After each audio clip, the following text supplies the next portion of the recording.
Nous passons au vœu 41 relatif au projet de création d'une police municipale. Et la parole est à Danielle Simonet. Oui, mes chers collègues, on le voit bien d'ailleurs dans les échanges que nous venons d'avoir. Ce qui est important, c'est d'avoir une police républicaine et lui donner véritablement les moyens de faire son travail. Et que les questions de sécurité, de maintien de l'ordre public sur Paris, eh bien, relèvent d'abord et avant tout de cette compétence régalienne dépendant de l'État et donc de la préfecture et non des services municipaux. Et d'ailleurs, c'est cette position qui avait prévalu au niveau de cette municipalité et d'ailleurs, c'était la position de la maire de Paris jusqu'à il n'y a pas si longtemps que ça, qui était auparavant toujours opposée à la création d'une police municipale. Et je souhaiterais à travers ce vœu eh bien, essayer de vous faire réfléchir. Il faut, en plus, être à l'écoute d'une situation nouvelle, avec la mobilisation historique qu'on a rencontrée avec les quartiers populaires, la jeunesse, après la mort de George Floyd aux États-Unis, contre les violences policières et les pratiques discriminatoires systémiques. Elles ont tout cela a réactualisé l'enjeu du débat de sortir de la politique du chiffre dans la police, instituée sous la présidence de Nicolas Sarkozy et non remis en cause depuis. Cette politique du chiffre est une des causes de la multiplication des contrôles aux faciès, notamment. Et je demande d'ailleurs, à travers ce vœu, qu'on revienne sur cette politique du chiffre, qu'on demande, nous, en tant que municipalité, auprès du gouvernement, qu'on revienne sur cette politique du chiffre, qu'on instaure d'ailleurs un récépissé, et que l'on redéfinisse bien les missions de la police républicaine, dans cet attachement à la police républicaine.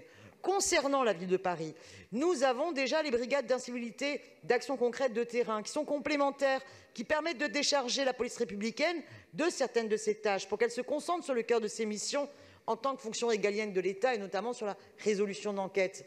Faisons donc un état des lieux de ce qu'il manque véritablement, s'il faut augmenter les moyens, mais ne courons pas vers plus de sécuritaires. Et surtout, n'oublions jamais, la sécurité et la sûreté, ça demande d'abord et avant tout un travail aussi de prévention, de présence des services publics dans tous les quartiers. Voilà le sens de ce vœu en 2 minutes. Je vous remercie. Merci beaucoup, Danielle Simonet. Je donne la parole à Nicolas Nordman pour vous répondre.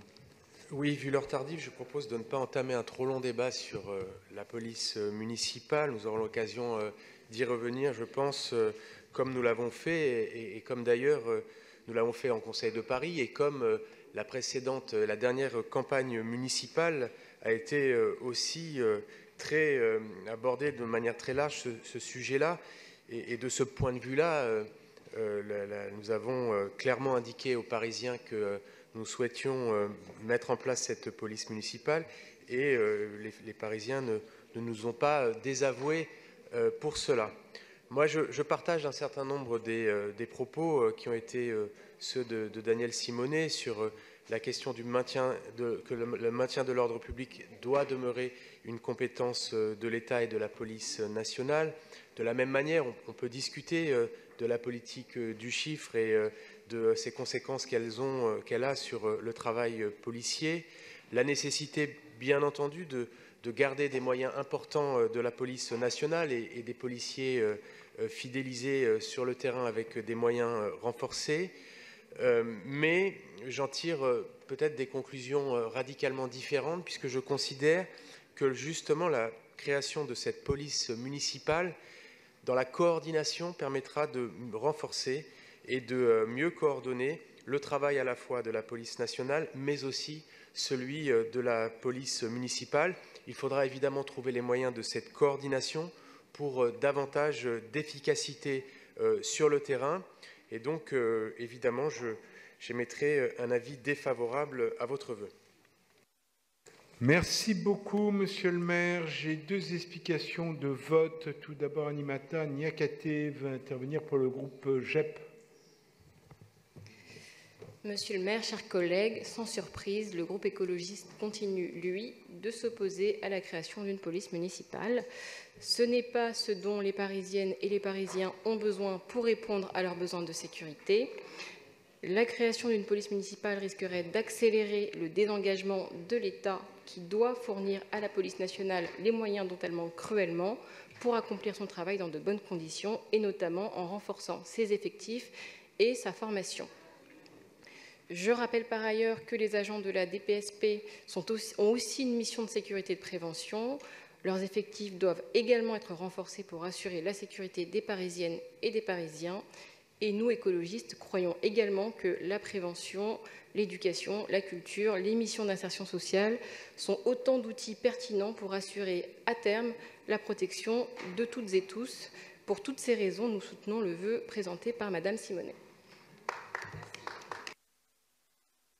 Mais je sais, mais je l'ai mis au vote. Merci Aminata Niakaté, la présidente du groupe Changer Paris, me fait bredouiller pour votre esprit synthétique.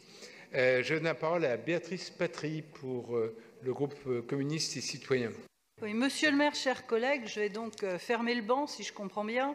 Le groupe communiste et citoyen s'abstiendra de voter ce vœu. Pourquoi ? Notre position est connue. Pour nous, la sûreté est la première des libertés, la sécurité le premier des droits pour les populations les plus fragiles et les quartiers populaires. Nous soutenons l'intervention d'une police républicaine avec des moyens suffisants. Nous dénonçons la doctrine d'emploi de la police telle que voulue actuellement par le ministère de l'Intérieur, qui semble susciter toujours plus de violences policières et toujours plus de contrôle aux faciès. Et les communistes n'ont jamais soutenu le projet de création d'une police municipale.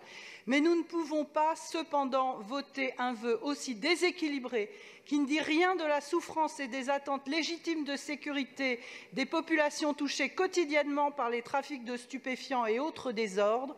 La sécurité, qui en effet n'est pas dissociable de la prévention, pour nous ne se découpe pas par appartement.